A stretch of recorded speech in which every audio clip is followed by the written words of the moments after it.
और इसी रफ्तार के बीच साहिल तलाश में जुटा है एक अदद नौकरी की, ताकि वो नताशा से शादी कर सके।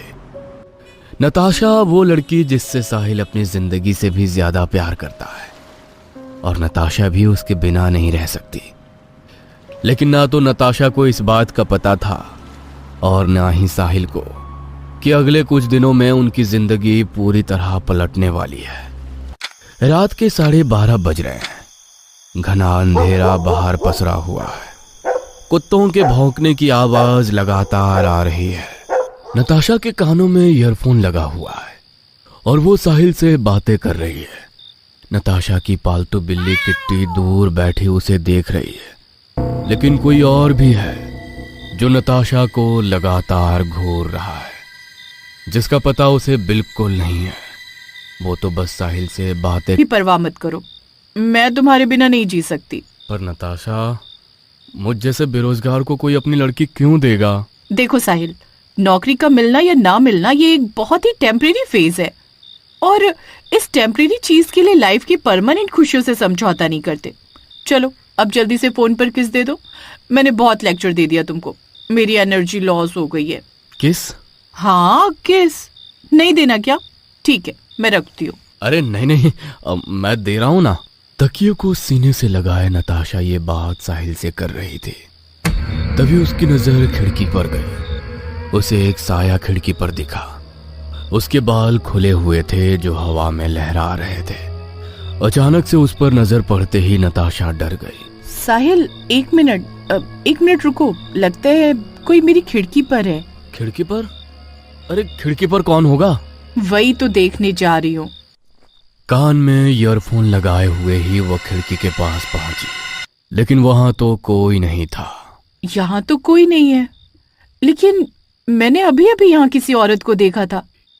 ये सोचते हुए नताशा ने अपने कानों से ईयरफोन निकाला और अपना सिर थोड़ा बाहर निकालकर खिड़की से बाहर देखने लगी। अचानक उसने देखा कि एक बहुत ही खूबसूरत औरत खिड़की के बाहर उल्टी लटकी हुई है, जिसके बाल हवा में लहरा रहे हैं। नताशा ये देख चीख पड़ी। कौन है? जैसे ही उसने ये बोला, वो औरत गायब हो गई। तभी उसके कानों में किसी के गुर्राने की आवाज आई। बहुत ही भयानक आवाज थी वो। ऐसा लग रहा था कि कोई जानवर गुर्रा रहा है। उसे लगा कि शायद कुत्ते होंगे। जो उसे देखकर उसके दिल की धड़कन बढ़ गई। वो चीखना चाहती थी, लेकिन उसकी आवाज उसके गले में ही अटक गई थी। उसका पूरा शरीर थर थर कांप रहा था। नताशा ने अपने बिस्तर पर उसी औरत को देखा जो कुछ देर पहले खिड़की के बाहर लटकी हुई थी। उसने ये भी देखा वो औरत उसकी पालतू बिल्ली को मारकर चबड़ चबड़ करती हुई खा रही है। आज 7 दिन हो गए इस घटना को। पिछले 7 दिन से नताशा अस्पताल के बिस्तर पर जिंदा लाश सी पड़ी हुई है। नताशा की आंखों में अब भी वही खौफ है जो पहले दिन उसकी आंखों में दिखा था, लेकिन वो खौफ वो किसी को बयां नहीं कर सकती, क्योंकि वो खामोश जो हो गई है। साहिल हर दिन अस्पताल आता है और नताशा को आईसीयू के बाहर से झांक कर और छिपकर देखता है। छिपकर इसलिए क्योंकि उसे पता है कि अगर नताशा के पापा की नजर उस पर गई तो बहुत बड़ा बवाल हो जाएगा। इन 7 दिनों में साहिल ना तो किसी नौकरी की तलाश में गया और ना ही भरपेट खाना खाया। उसी रात की बात है। घड़ी की सुई 12:30 बजा रही थी।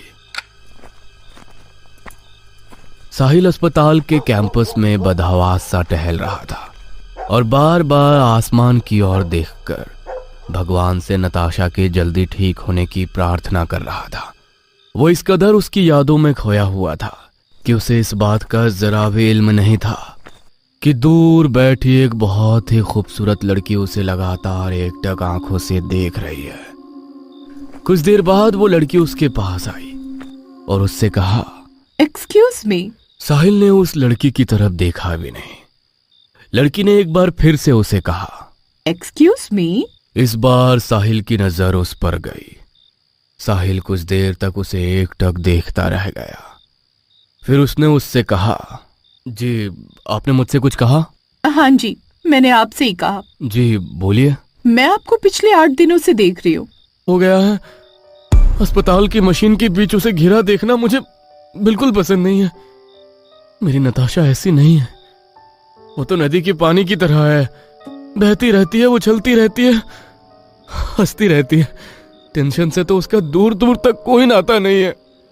ये कहते हुए साहिल का गला भर आया, उसकी आंखें भीग गईं। वो ना चाहकर भी फूट फूट कर रोने लगा। साहिल को इस तरह बच्चे की तरह रोते देख उस लड़की ने उससे कहा, टेंशन मत लो, मैं हूं ना, मैं सब ठीक कर दूंगी। तुम कैसे ठीक करोगी? मैं अरे मैं ही तो तुम्हारी नताशा की ट्रीटमेंट कर रही हूँ। पर आपको तो मैंने कभी नहीं देखा। तुम मुझे कैसे देखते? तुम तो खुद अपनी नताशा को छिप कर देखते हो। पर बिलीव मी साहिल, मैं तुम्हारी नताशा को बिल्कुल ठीक कर दूंगी। डॉक्टर, मैं आपका एहसान पूरी जिंदगी नहीं चुका पाऊंगा। बस आप मेरी नताशा को ठीक कर दीजिए, उसे पहले की तरह कर दीजिए, उसे वापस कर दीजिए। एज अ डॉक्टर मैं पूरी कोशिश कर रही हूँ। Thank you doctor. अब सॉरी मैम, आपका नाम क्या है? चुड़ाला। डॉक्टर चुड़ाला नाम है मेरा। चुड़ाला नाम सुनने में तो बहुत ही अजीब था, लेकिन नाम से साहिल को क्या मतलब था? उसे तो बस अपनी नताशा को ठीक करना था। चुड़ाला से साहिल की मुलाकात के तीसरे दिन की बात है। उस रात डॉक्टर चुड़ाला साहिल से एक बार फिर मिली।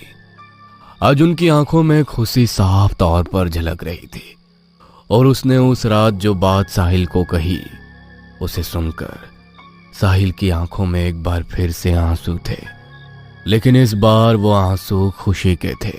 आप सच कह रही हैं डॉक्टर चुड़ाला, नताशा रिकवर कर रही है। आज उसने 15 दिनों में पहली बार अपनी पलकें झपकाई। बिल्कुल सच साहिल। आई होप वो जल्दी पूरी तरह ठीक हो जाएगी। वैसे जब तुम लोग शादी करोगे तो मुझे इनवाइट करोगे ना? अगर नहीं भी करोगे तो मैं तो आऊंगी ही। मैम, आपको ना बुलाने का तो सवाल ही नहीं है। नताशा ने पलकें झपकाना शुरू कर दिया था, लेकिन ये उसके ठीक होने की गारंटी नहीं थी, क्योंकि कोई था जो उसे ठीक नहीं होने देना चाह रहा था। अगली रात की बात है, 2 बज रहे थे। हर ओर सन्नाटा ही सन्नाटा था। तभी उस सन्नाटे को भंग करती एक आवाज अस्पताल। उसी बेड के नीचे वही भयानक औरत जोर जोर से हंस रही थी। हंसते हंसते उस औरत ने आईसीयू में लगे सीसीटीवी कैमरे की ओर देखा। पल भर में ही सारे के सारे कैमरे बंद हो गए। उसके बाद वो औरत बिस्तर के नीचे से निकली और नताशा के पास खड़ी होकर उसे घूरने लगी। काफी देर वो उसे घूरती रही और फिर उसने नताशा के हाथ में लगी स्लाइन की पाइप को खींचकर निकाल दिया। खून की मोटी धार जमीन पर गिरने लगी। नताशा बिस्तर पर तड़पने लगी।